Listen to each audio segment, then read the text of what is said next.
No mames, no puedo mover mis dedos.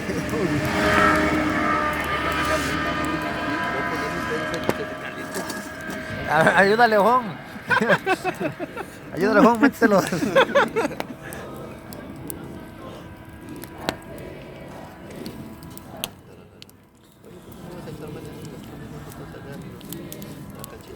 ¿Qué golito? ¿Qué? Porque cuando ellos llegan, nosotros ya estamos dormidos. Esos güeyes llegan como a las 3, ¿no? 4 de la tarde. ¿Quién? ¿El Ponce? A las 2, las 10. Entre No, a 12 y la 2. cancha. Entre 10 y 12. No, ya. Entre 12 y 2, perdón. Entre 12 y 2. Mejor hay que ir a pechar el mercado, güey. Van a dar tamalitos, carne de camarón. Ahí donde. ¿Por qué? Cada año dan de comer ahí, cada los corredores, pues. El Ponce llega con su grupo.